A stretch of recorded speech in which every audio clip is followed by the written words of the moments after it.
भैया, ये मेरी आपसे विनती है, श्री राम को सीता जी लौटा दीजिए, नहीं तो मुझे डर है कि अगली बार केवल ये नगर ही नहीं, ये महल भी भस्म हो जाएगा आग में। निर्लज्ज! तुम्हारी जगह और किसी ने मुझसे ऐसा कहने का साहस किया होता तो मैं उसे यहीं पर मार डालता। ये लंकेश रावण जो सब लोगों के दिलों में बसा हुआ है और सारे देवताओं में पूज्य है, वो क्या भयभीत होगा उस तुच्छ कुमार के पराक्रम से? तुरंत चला जा दुष्ट, चला जा द्रोही, मेरी आंखों के सामने से तू।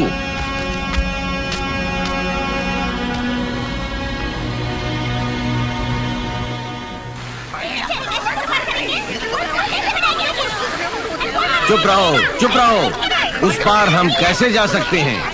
इस विशाल सेना के लिए हमें हजारों नावों की जरूरत पड़ेगी। एक पुल बना लेंगे हम लोग। पुल? तुम्हें मालूम है इतना लंबा पुल बनाने में हमें कितने बरस लग जाएंगे? वहाँ से केवल सीता मैया को छुड़ाने का प्रश्न होता तो मैं उड़कर लंका जाता और मैया को तुरंत वहाँ से लेकर आता। मेरी पत्नी को ही नहीं, दूसरों को भी बचाना होगा। हमें रावण को मारना ही होगा। यदि वैसा न किया तो धरती पर पूर्ण शांति कभी नहीं होगी।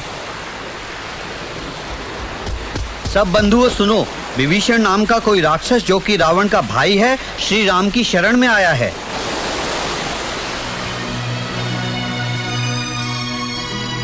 इन्होंने रावण को बहुत समझाया और मेरी रक्षा भी की उसके महल में।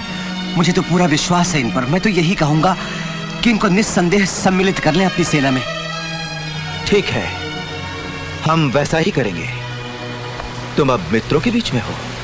मैं धन्य हुआ महाप्रभु। आप लोगों की लंका पहुंचने की दुविधा में सुन चुका हूं।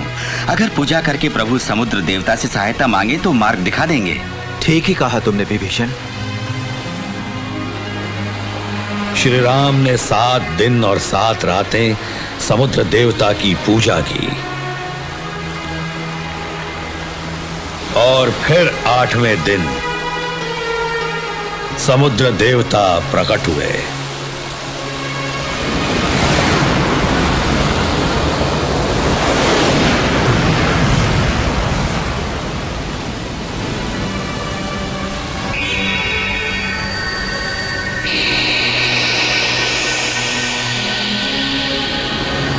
धर्म रक्षक राम, पत्थरों का पुल बनाइए।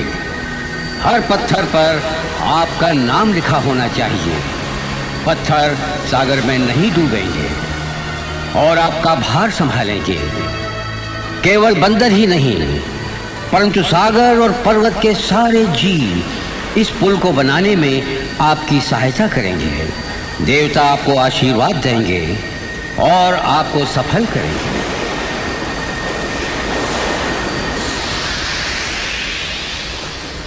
चलो शुरू करते हैं। रामचंद्र की जय, जय श्री रघुवर की वानर सेना से तू बांध लगी। श्री रामा श्री रघुवर की वानर सेना से तू बांध लगी। रावण के जीवन का रक्षक जग में कोई नहीं। रावण के जीवन का रक्षक जग में कोई नहीं।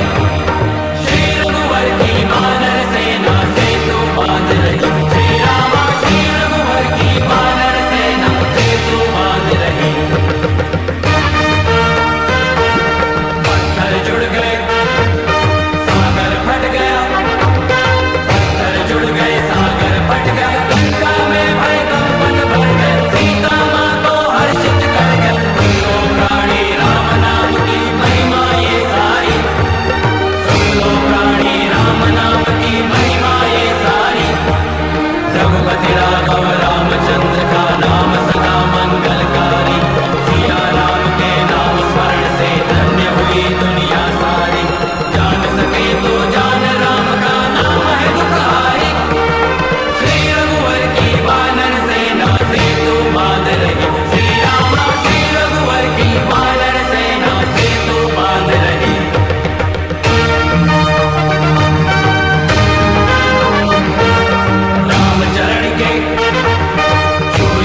मंत्री और सभासदगणों, मुझे मालूम हुआ है जल्दी ही युद्ध शुरू होगा।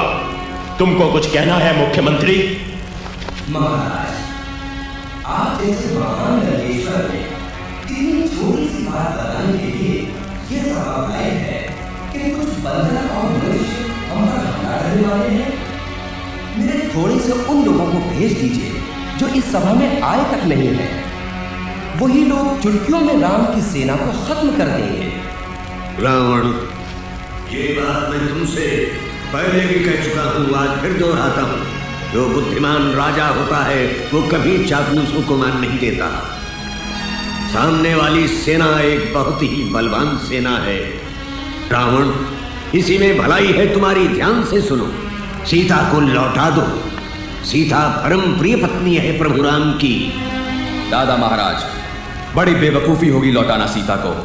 हमने उन्हें अभी छोड़ा तो दुश्मन यही सोचेगा कि युद्ध से डरते हैं हम लोग। ऐसा मत कहो तुम। हजारों लोगों को घायल देखूंगा तो मुझे बहुत ही दुख होगा।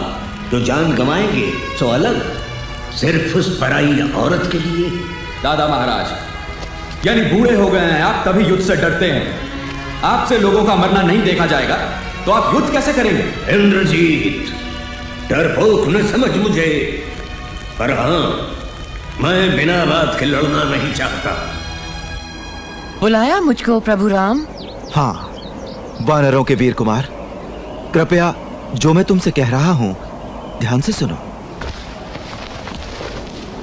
पिछले कई महीनों से यही सोच रहा था कि दुष्ट रावण को हराऊंगा। अब मेरा सपना अवश्य पूर्ण होगा। तो इस पर भी, इस विषय पर मैंने पुनः कई बार सोचा। अंत में मुझे यही लगा, इस लड़ाई को मैं अभी भी रोक सकता हूं यदि मेरी पत्नी सीता और अन्य बंदियों को स्वतंत्र करके रावण शरण में आ जाए मेरी। चुप रहो, चुप रहो। तुम्हें अचंभा तो हुआ होगा, पर जान हानि को हमको अवश्य रोकना चाहिए। इसी तरह तीनों लोकों में सुख शांति हो सकेगी। उसकी प्राप्ति के लिए ही यह प्रयत्न है। मैं भूल जाऊंगा अहंकारी रावण के पापों को। अंगद, मेरा संदेश पहुंचा दो रावण तक। समझ गया, अवश्य पहुंचा दूंगा आपका ये संदेशा रावण तक। धन्यवाद अंगद।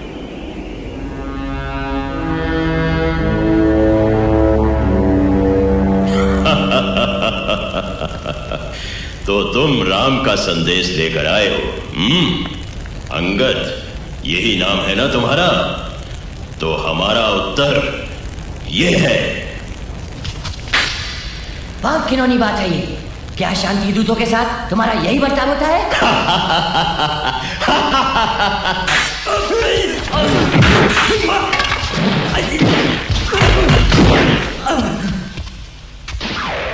रावण,